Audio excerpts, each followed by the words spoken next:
What is going on, everyone? I am your host, Andrew Wright, and this is Stingers Up.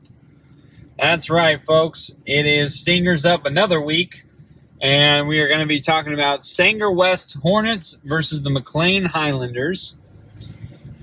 McLean's coming in, and they're a really good, talented, athletic school, and they definitely showed that today. The end score was the Highlanders 50 and the Hornets 17. So it was actually a really close game going into halftime. The Highlanders ended up scoring 14 unanswered points, like right off the bat. Big time plays. Some really great passing plays that they had, and some big runners that they had as well. And McLean, they really wanted to show that they can run the football really well, which actually set up the pass extremely well. And so that was kind of, a big issue with the Hornets. Early in the football game, the coverage was not fantastic. Too easily getting sucked into the play action, where then turned into points for McLean. So a lot of things that could be fixed for Sanger West. One thing I do want to start off with, and something that I do like to start off with here, is the shout-outs. And we have to shout out first number 9, Aaron Cox Jr. Each and every week, this guy comes and he gives it his all. He is playing super hard. And so I want to give him a big shout out. He did fantastic. I just thought he was really into this game and really he was just a dominant force throughout the whole game. I mean, he was really, really good. Some other players I want to shout out. I do want to shout out the offensive line.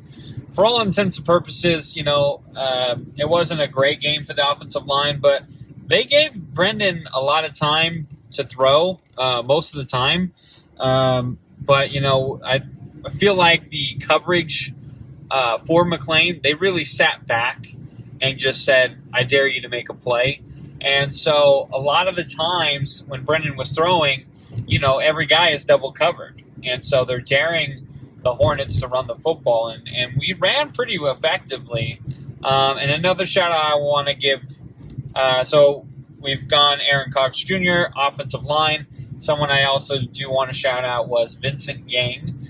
Vincent Yang actually got a lot of carries today, and he was doing really well. He was very shifty, not easily taken down right away. I mean, he was a good ball carrier, and unfortunately, a lot of the time he came in was more towards the second half, where the game was starting to get out of hand. But nonetheless, he was moving the football very well and didn't fumble, so that's a key there. A guy I also want to shout out. He's not really in the 3 that I wanted to shout out, but I am going to shout this out because it was a big deal. DeRay Bland actually ended up returning a kick for a touchdown, and it was actually the first kick return touchdown return in Sanger West Hornet history, which is huge, absolutely huge. Super proud of that kid. That kid is he's going to do some good things.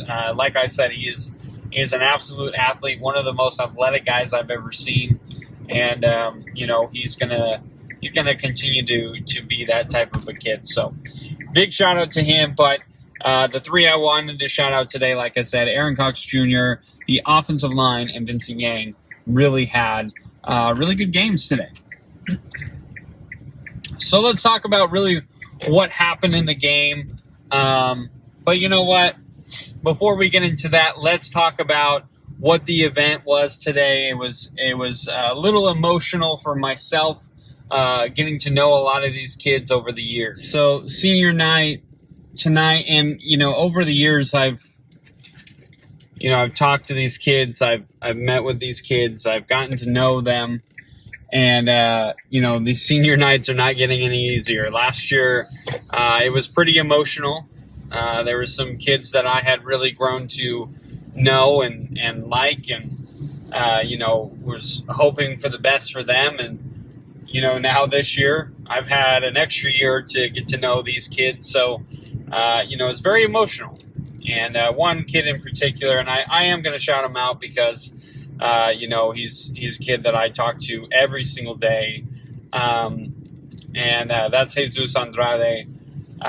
Yes, his mom, I work with him, so it helps that I get to know him a little bit more. But, having to say his name, and you really don't realize some of these kids are seniors, or some of these kids are juniors, or whatever, until you have to announce their name for the last time.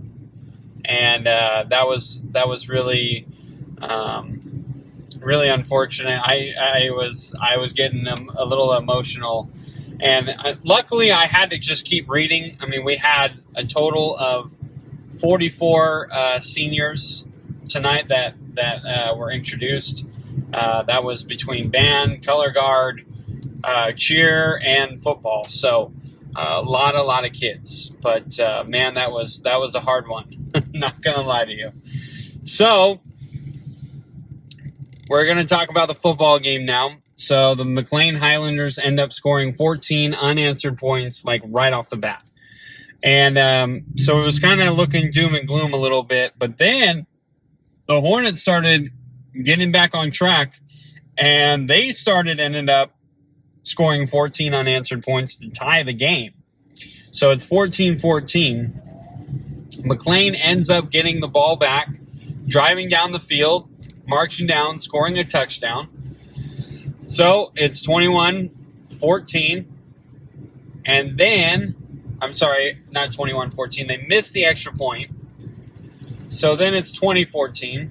They score again, and they miss the 2-point conversion. So now it's 26-14. And Hornets are driving. They're driving. There's about 10 seconds left on the clock. We run a play. No one gets open. Brendan kind of scrambles up the middle, really doesn't have time to run for very long, so he gets hit pretty quickly. So, I'm sorry, there wasn't 10 seconds left. There was 10 seconds left after that play. So they had to snap the ball, spike it, ended up getting it to 5 seconds. So it was actually impressive that they got it. I mean, they actually were really quick about it. Spiked the ball, set up for a field goal. Nolan Castro, also another senior, kicks the ball and gets it through the upright. So now it's 26-17, and we're going into halftime. So going into halftime, we're down by 9, and was a really, really close game. I mean, yeah, the Hornets, it was kind of going 14 points for Highlanders, and then it went 14 points for the Hornets, and then it went back to 12 points for the Highlanders, and then the Hornets ended up scoring 3. So it looked like it was just going to be a trend where the Highlanders score a couple of points, and then so does the Hornets, and then it, back and forth. But it didn't end up happening. The Hornets get the ball, or they have to kick the ball off, and they decide to attempt an onside kick where the Highlanders recover. And I do understand the call. So let's start off with that. I do understand the call of onside kick, catch them by surprise, maybe it'll work. But the one thing that during the game that I did notice, and usually I'm not on here criticizing, but I will have a little bit of criticism here. The onside kick really wasn't going to work because, to be perfectly honest, the defense really wasn't slowing down this offense. So if you make it a shorter field for this offense, it seemed like it was inevitable that they were going to score. And they did end up scoring a touchdown. And it just kind of put, a real damper on things, in my opinion. And I don't think it's necessarily the onside kick that it was the issue. I think it was the fact that it was short field position for McLean, which ended up turning into points for them. And I think that was kind of like the nail in the coffin. I think that's when you really start seeing Sanger West kind of not really fully being engaged, and that was a little unfortunate. And there are some players out there who are obviously still playing really well. And honestly, Tim Reuters and Justin Armbrust are both cornerbacks for the Hornets. They had an up and down day today. They gave up some big plays, but as well, they made some really good plays. And Tim was really involved in a lot of these tackles, especially outside runs or passes that were caught, and he was right there. So, I want to shout him out just a little bit as well, because, he didn't have a terrible game. Everyone gets beat every now and then, so I'm not going to, harp over that. I felt like overall he did his job well. So, but yeah, it was a tough loss, and it was just point after, touchdown after touchdown after touchdown after touchdown for McLean towards the end. And it was just unfortunate, but you could see the soul being sucked out of Sanger West, and unfortunately ended up being a loss. So it was a tough loss. But the Hornets were in it for a while. The defense, as much as I'm saying, they weren't really slowing them down, at the same time, they weren't terrible. It wasn't like awful. It was a methodical play calls by McLean and the right calls at the right time. You got to give it up for that coaching staff. So just overall, it would have been really cool to see Sanger West really keep it going, but unfortunately just kind of fell short in today's game. And like I said, to start this episode off, McLean is a very talented, athletic team. So that's not an easy team to hang around with, and they did a great job, an absolute great job. So kudos to McLean, but sad that the Hornets ended up losing on senior night. You really don't want to do that, but nonetheless, the Hornets did fight very hard, and a couple of play calls maybe I would have done better. I don't think that's the game. And I just think that was, like I said, was specifically talking about the onside kick. It's not necessarily that it was the wrong play call. I just think the short field position and the way the game had gone, I would have done it differently, but it wasn't the game. Now I feel like that was just nail coffin, in that one. So, like I said, again, I'm going to shout out Aaron Cox Jr., that offensive line, and Vincent Yang. All three of those really had outstanding games, in my opinion. I thought they did extremely well, and they deserve the high praise. So, good job to you guys. So the Hornets have one more game. It's at Sunnyside against the Wildcats. This will be an interesting game because Sunnyside has recently had some sanctions brought onto them. They've had to forfeit 4 of their regular season games already due to a kid who was playing on JV ended up playing on varsity. So they had to forfeit a few of those games, I guess, when they did that. So a lot of controversy that's going on with Sunnyside right now. So, I'm a little afraid, and I'm hoping that the coaching staff is keen on this, is that they make sure that Sanger West, especially the boys, don't use this. And I'm going to use my platform now to tell these boys, don't use that as fuel on the field and tell them things, because it's only going to get you penalized. So please just put your game on the field and show them what Sanger West is about. That's my encouraging message for today. So I just wanted to say that, because Sunnyside and Sanger West, it is a rivalry, at least for Sanger West. I would say for Sunnyside too. A lot of these kids went to school with a lot of these kids over there. Where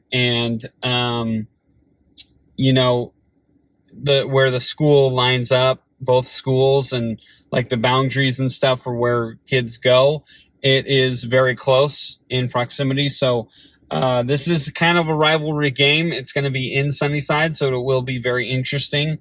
I'm hoping to go to the game. Not sure I'm going to be able to, but we will see. But nonetheless, I was telling a lot of the boys on the field, great job, and I'm sure they're a little bit confused, like, yeah, we lost, whatever. But I felt like there were a lot of individual players that played well. We just ran into a really good team in McLean. So I want to say to you boys, you guys did a good job. Very proud of you. I will always be proud of you, and I will always tell you. But I will be honest with you as well when you ask me up on second floor H. So anyway, guys, that is it for me. That is it for Stingers Up. There's no more fall league games for boys basketball.